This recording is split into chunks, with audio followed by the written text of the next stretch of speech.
Okay guys, let's talk about squeeze theorem under limits of trigonometric functions. Squeeze theorem is also called sandwich theorem and pinching theorem. So first, we will state the squeeze theorem and then we will do an example to show how actually use it.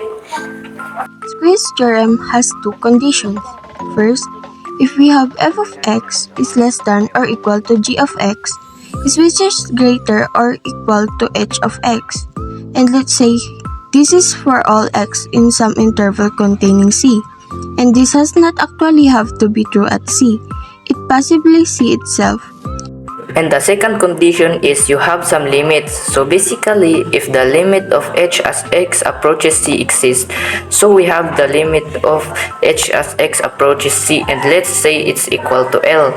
And the limit of g as x approaches c is also equal to L. Then the limit of f of x must be also equal to L. So basically, what's happening is we have here the function of x and it's being squeezed between these two other functions, between h of x and g of x, so it's trapped in the middle. So if h of x is equal to L and g of x is also equal to L, but f of x is trapped in the middle, so it must be also equal to L. So this is what squeeze theorem says, that if the other two function is equal, the middle must. So, let's do an example. We have here the limit of absolute x times sine of 1 over x as x approaches 0.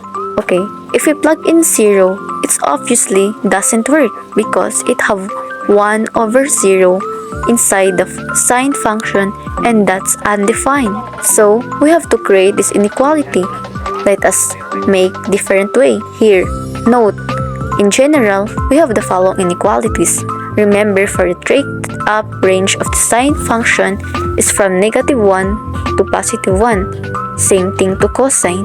So, sine x is less than or equal to 1 and greater than or equal to negative 1. And this is true for all x. And here, we're gonna start by using this. So, we have absolute sine of 1 over x is less than or equal to positive 1 and greater than or equal to negative 1. After that, we can see that x is missing, so let us multiply absolute x to this all. So, we have now absolute x times negative 1, absolute x times the absolute sine of 1 over x, and absolute x times positive 1. After that, let's simplify. There, we have now the absolute x times sine of 1 over x is less than or equal to absolute x and greater than or equal to absolute negative x. Now, let's take the limit of every function, and basically, the limit of absolute negative x as x approaches 0 is 0. The same in the limit of absolute x as x approaches 0 is 0.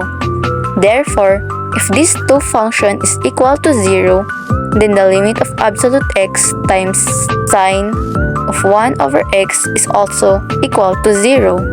That's all for the squeeze theorem.